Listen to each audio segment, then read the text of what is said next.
Hey guys, and welcome back to Eden. So let's just jump right back in. Inaba stood and walked to her side.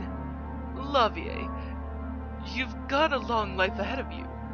Worry about whether you're beyond saving when you get old. If your youth were to end while you're busy thinking about pointless things and worrying yourself to death, wouldn't that be miserable? Is that the voice of experience talking?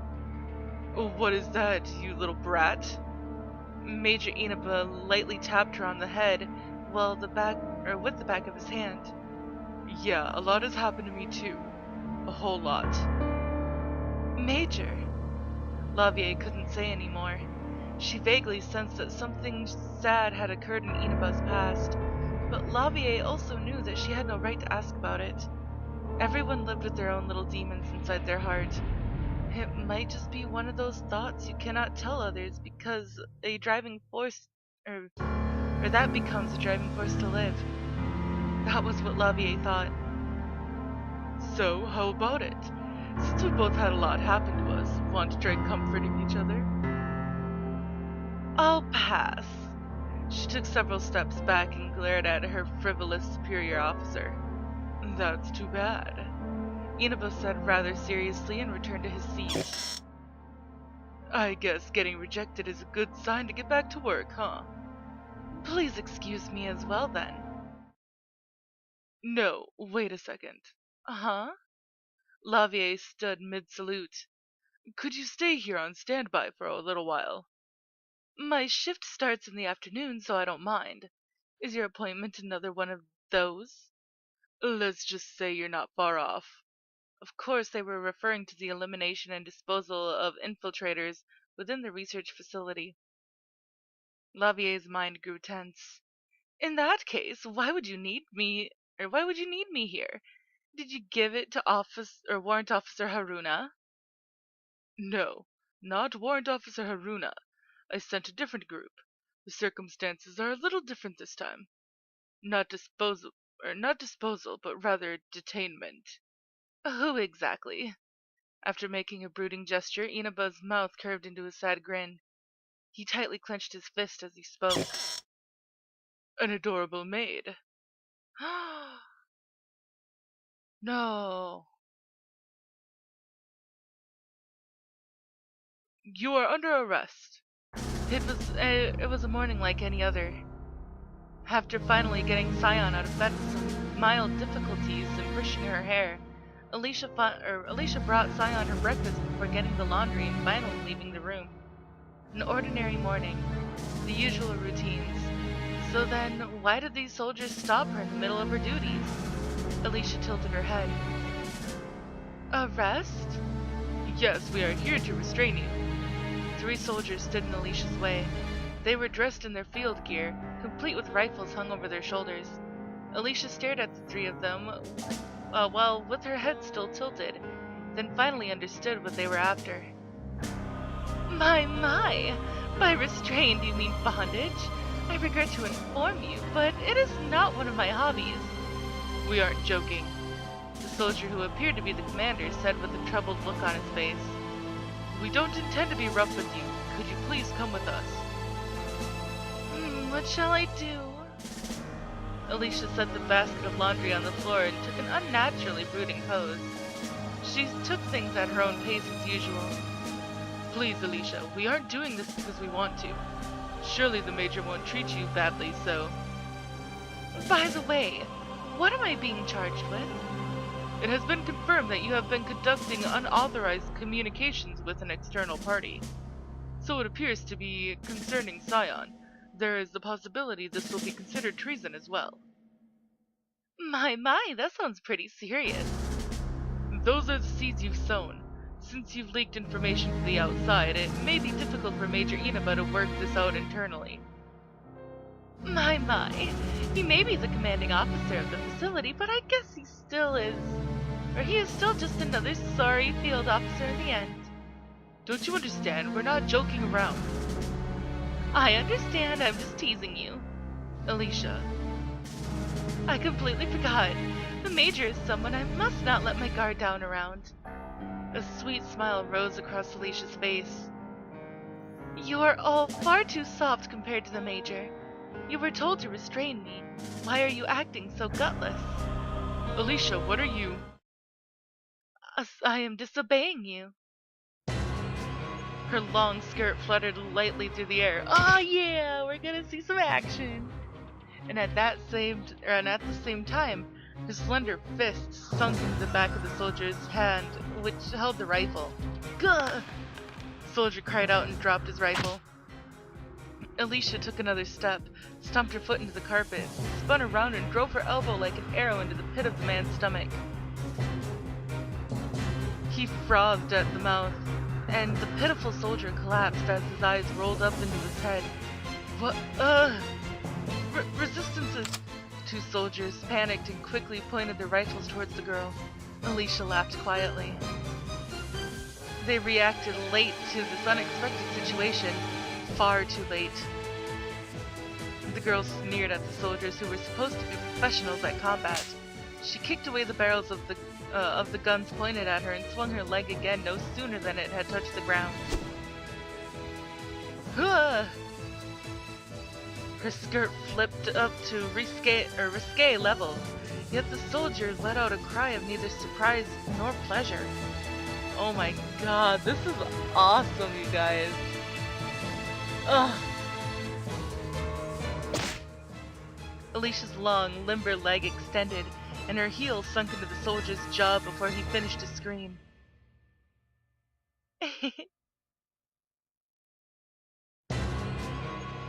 Without looking at the fallen soldiers, Elicia giggled as she turned to face the last one standing. Friendly fire was a concern in such close quarters, so he could not easily fire on her. They should have sent an entire platoon, or perhaps sent more skilled soldiers if they truly wanted to restrain her. Oh my god, this is so cool! Then again, Major Inaba likely didn't consider that a maid would resist, much less that she would overpower his subordinates. Is something the matter? Will you not shoot? Doing this will get you nowhere. I am simply pushing my plan ahead of schedule. I should manage somehow. Plan? What plan? Right now, you should worry more about yourself. Will you call for backup? Are you waiting for someone to pass by? I do not mind either way. The lone remaining soldier could only tremble like a new recruit before the grinning, looming girl.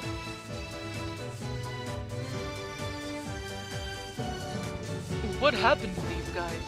They had conveniently collapsed right where there was a blind spot in the surveillance network.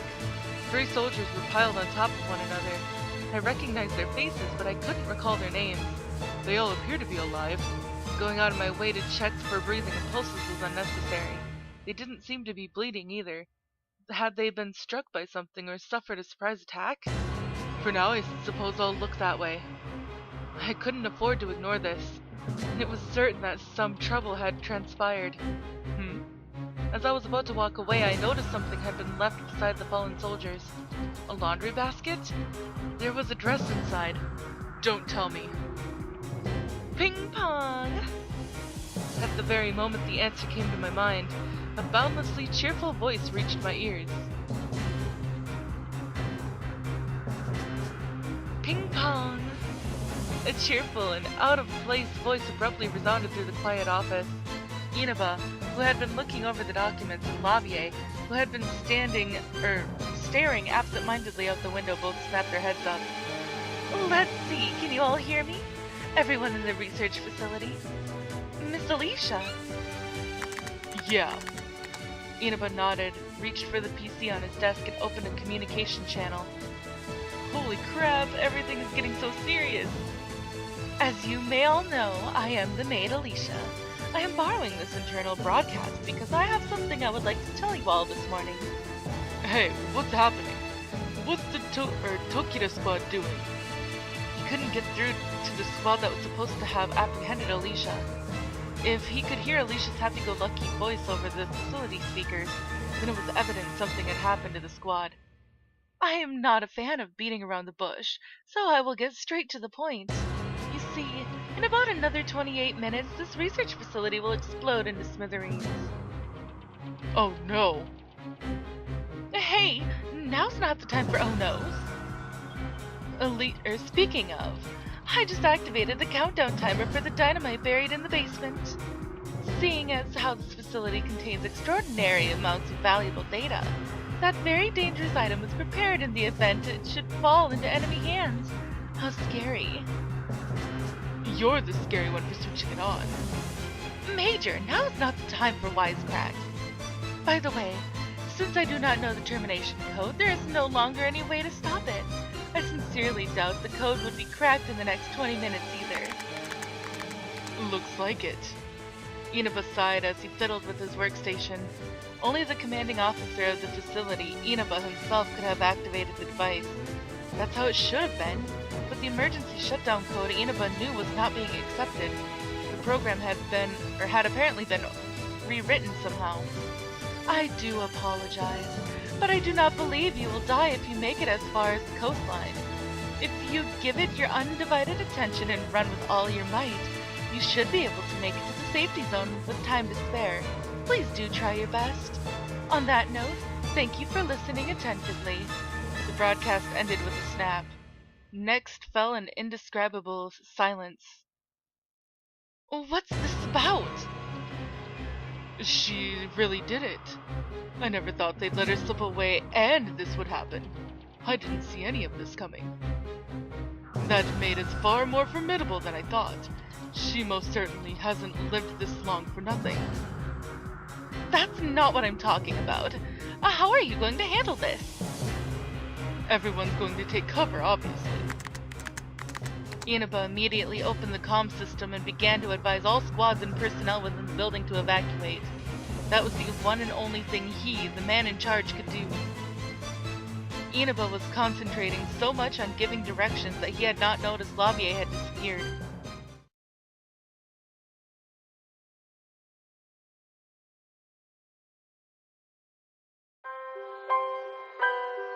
I could hear music. That gentle melody, comfortably streaming from the radio, had a somewhat solemn tune to it. It almost sounded like it belonged at a funeral. Was this really for the best? I will think about that later. Right now there's something else I must do. The maid girl smiled sweetly and set the portable terminal on the table. At her feet were the fallen soldiers who were supposed to be guarding Scion. Was that your doing, Elicia?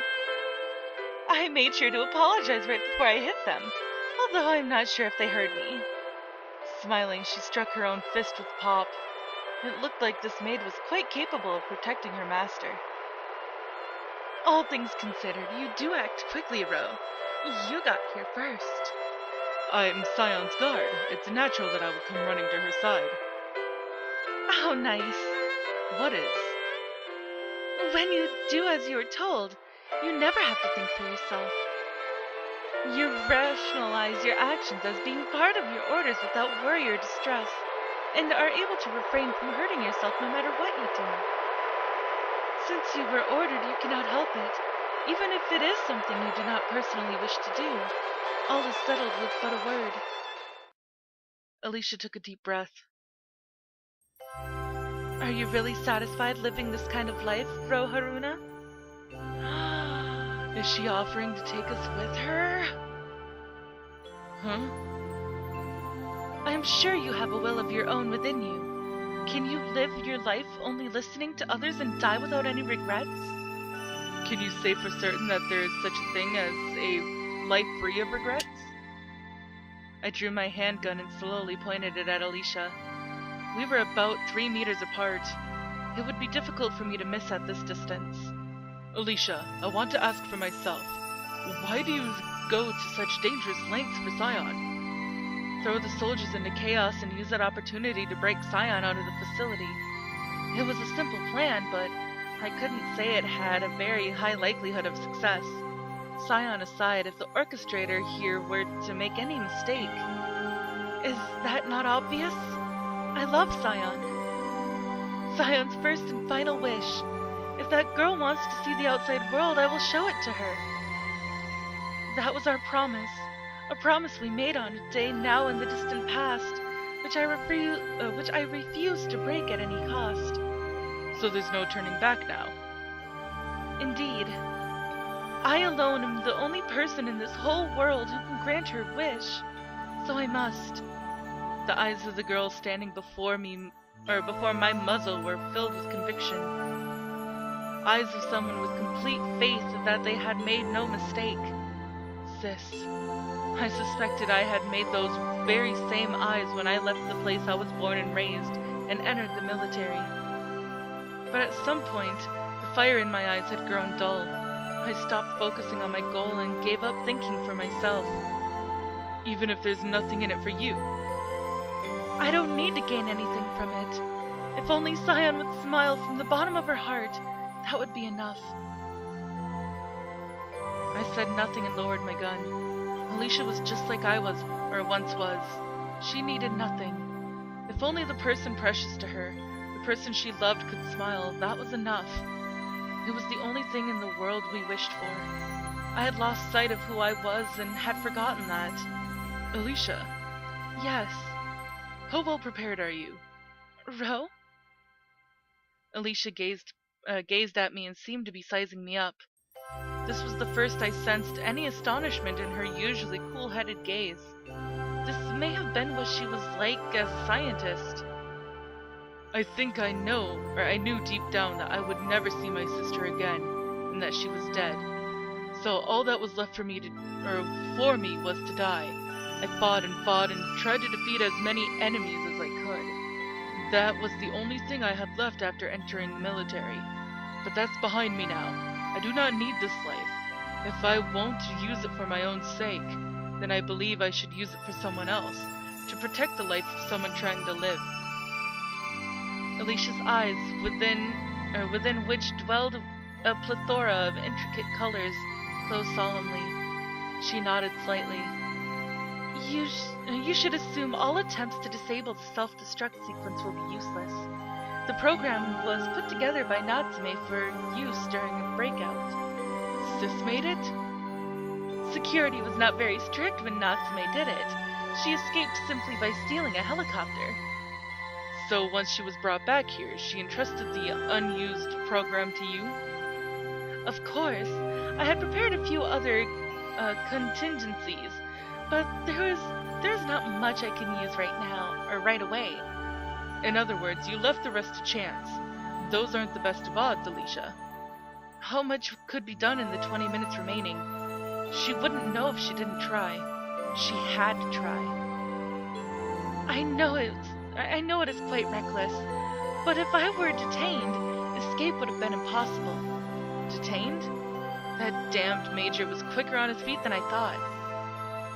This was my only choice. Elicia forced a smile and held out her hand. But if you were to work with me, the odds of success would increase greatly. Of course I will not force you. Do as your heart tells you. As my heart tells me. I had already searched my heart. I was sure that was enough. The entire building is in a state of panic. You and Scion might just make it as long as nobody gets in your way. Scion and I can run on our own 2 feet. I held my hand out towards Alicia's and she smiled. Huh? Shut up, phone! I couldn't comprehend what had just happened. No sooner than I heard the sound of the air being sliced, and the next second, something had sprouted from Alicia's side. No, something had pierced her. Alicia's eyes went wide as she gazed at the foreign object protruding from her waist. That's as far as you go, Elicia. A familiar face stood in the doorway and spoke that sinister line with a very short knife in hand. Those were throwing knives. Lavier! Warrant Officer Haruna, keep quiet. My business is with that maid right now. My, whatever could it be? Elicia cast a sweet smile towards Lavier, who wasn't even trying to hide her thirst for blood. Lavier, why have you not escaped yet? I think it would be best if you hurried. I'll escape after I've done all I can. I doubt that is how this will play out. I'm well aware you treasure Scion more than anyone else. I wonder if you could actually activate a self-destruct destruction. You can't cancel with no guarantee Scion would be able to get away in time. You can wonder all you like, but that is what happened. Lavier flung her wrist without a moment's hesitation. The knife flew with tremendous force. Alicia's knees gave out as it pierced deeply into her thigh. Elicia! Don't move, warrant officer. Before I knew it, Lavier had drawn her favorite survival knife. Elicia, you know the cancellation code. Alternatively, there is the possibility the self-destruction was a bluff. There are a number of technicians here. They should have looked into it by now. You must be aware of their findings, right, Lavier? The system was locked down at the same time the detonation sequence was activated, and it seems they couldn't confirm anything. I'm not sure we can take what you say at face value. If you do not believe me, then you will just die. You're the one who's going to die.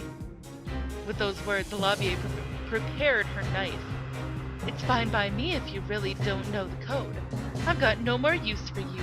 I'll execute you here and now as a traitor. My.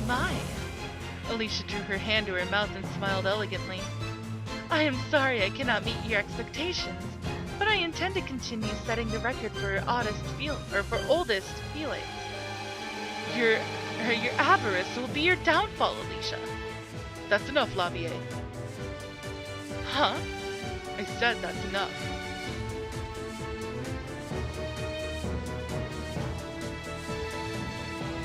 I walked up to Alicia's side, bent down and checked the wounds on her flank and thigh. Oh my god, this is getting really tense, guys. I'm sorry, but I am all out of time for this episode. We will continue to see this drama and all of this other stuff and what's going to happen next time that I record Eden. So, if you liked this video, please give it a big thumbs up down below, and I will see you guys in the next one. Bye-bye!